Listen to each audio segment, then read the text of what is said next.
दोस्तों, अगर आपने गूगल पर कभी how to make money, secret of money, how to be rich इस तरह के टर्म्स सर्च किए हैं, आपका सामना जरूर रॉबर्ट कियोसाकी और उनकी book rich dad poor dad से जरूर हुआ होगा। पर दोस्तों, क्या आपको पता है कि रॉबर्ट कियोसाकी की भी कुछ बातें ऐसी थी जो वो बताना भूल गए, क्योंकि उनका जन्म अमेरिका में हुआ था और उन्हें इस बात का अंदाजा भी नहीं रहा होगा कि इंडिया जैसी कंट्रीज में चुनौतियाँ कुछ और ही हैं। यहाँ मजदूर वर्ग को कुछ ऐसे नुस्खे सिखाए जाते हैं जिससे वो पूरी उम्र मजदूर ही रह जाता है और राजा का लड़का ही राजा बनता है।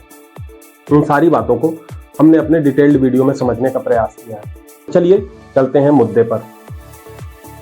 आप दूसरे का अच्छा करोगे तो अच्छा होगा, यह पहला सिद्धांत है जो मजदूरों को सिखाया जाता है। या दिल बड़ा रखो, ईश्वर आपको जरूर देगा। कोई बड़ा या सफल इंसान कभी किसी का भला नहीं करता। ये सब नियम भिखमंगों और गरीबों के लिए बनाए गए। आप ही बताइए, रिलायंस ग्रुप या मुकेश अंबानी ने पहले क्या किया? पहले 30 दिन के महीने को 28 दिन किया, अब 28 दिन के महीने को 24 दिन कर दिया। किस बात की कमी है?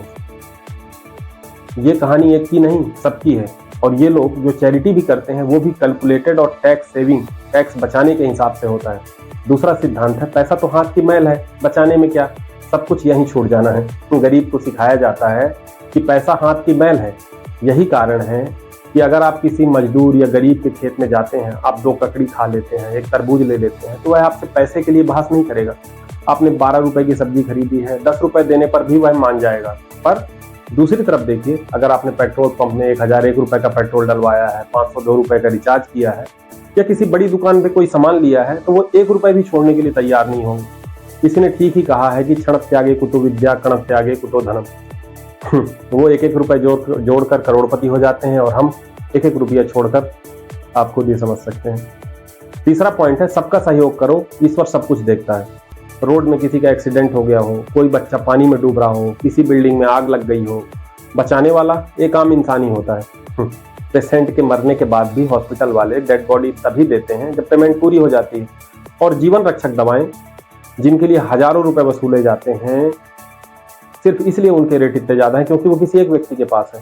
चौथा पॉइंट है मेहनत ही सफलता की कुंजी है।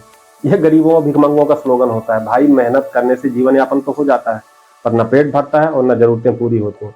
सफलता के लिए हार्ड वर्क की नहीं, स्मार्ट वर्क की जरूरत होती है। यह सरकारी स्कूलों में सिखाया नहीं जाता, क्योंकि यही तो मजदूरों और सिपाहियों की फैक्ट्रियां हैं।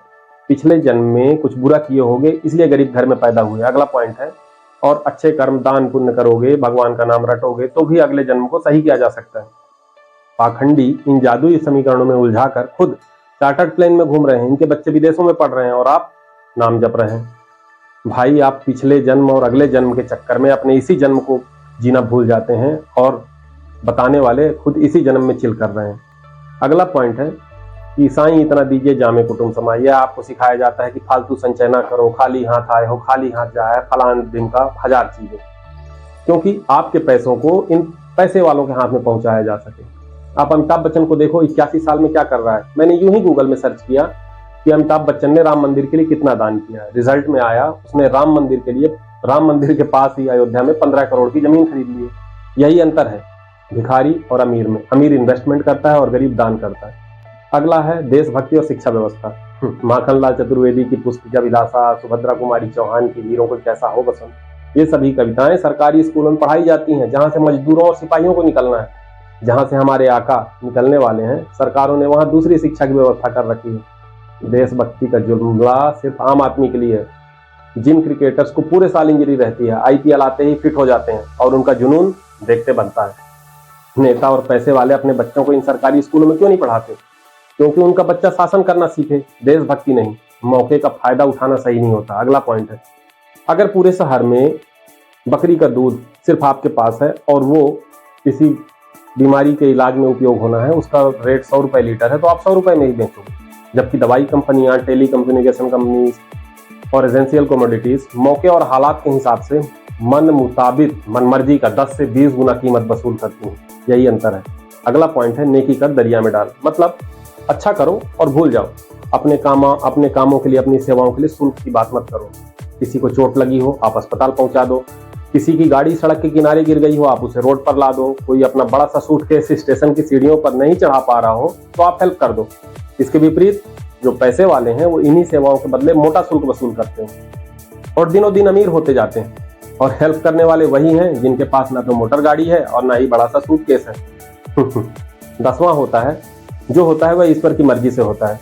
जो भी इंसान की समझ से परे है या विज्ञान की पहुंच जहां तक नहीं है, ईश्वर की पहुंच वहीं से शुरू होती है या पूछ वहीं से शुरू होती है। सच्चाई तो यह भी है दोस्तों कि अगर बीमारियां, बुढ़ापा और मृत्यु का अस्तित्व न हो तो ईश्वर को कौन मानता। बाकी आप भी जो सोच रहे हैं वो सब कहने सुनने की बातें हैं। क्योंकि मृत्यु निश्चित है, इसलिए खुद को समझाने के लिए ईश्वर पर भरोसा रखना अच्छा विकल्प है। किंतु ईश्वर के आश्रय जीना कहाँ की समझदारी है। यहीं पर अंतर शुरू होता है गरीब और सफल इंसान के बीच। सफल इंसान ईश्वर पर भरोसा रखता है और गरीब ईश्वर के भरोसे रहता है। अगला पॉइंट है सामाजिक मर्यादा या लोक लाज। आधे लोग तो इसी मर्यादा और लोक लाज के चक्कर में कुछ नया नहीं कर पाते। समाज ने तो श्री राम, श्री कृष्ण, बुद्ध, रजनी, सुकरात को भी जीते जी अच्छा नहीं कहा। फिर आप क्या चीज हो। आप अपने काम में ध्यान दो, एक दिन सफल बन जाओ, फिर समाज खुद कहेगा कि हमें पहले से लग रहा था कि ये लड़का बहुत आगे जाएगा। 12वां पॉइंट है फिटनेस। अगर कोई काम नहीं है तो फिटनेस पर ध्यान दो। दिल टूटा है तो बॉडी बनाओ। समय का एक भी क्षण बर्बाद मत होने दो, क्योंकि जिस दिन सब कुछ कमा लोगे उस दिन यही शरीर काम आएगा। आपको सुबह उठकर रनिंग करने में भी शर्म आती होगी, क्योंकि 4 लोग क्या कहेंगे, आर्मी में जाने वाला है भाई, भर्ती अटेंड करने वाला है। अरे भैया आप इसी में उलझो। यहाँ मुकेश अंबानी पार्कों के चक्कर लगा रहे हैं, उन्हें शर्म नहीं आती। लास्ट में बता दूं कि दोस्तों अगर आपने मेरा पूरा वीडियो देख लिया है तो आप प्रैक्टिकल इंसान हैं और आप सफलता डिजर्व करते हैं। मैं अंत में सर्वशक्तिमान ईश्वर से प्रार्थना करता हूँ कि आपको वह सब कुछ मिले जिसके लिए आप योग्य हैं और जिसके बारे में आपने सोचा है। अंत में एक बात याद रखना, नींद में दिखने वाले सपने कभी पूरे नहीं होते। असली सपना तो वह होता है जिसके पीछे आपको नींद ही ना आए।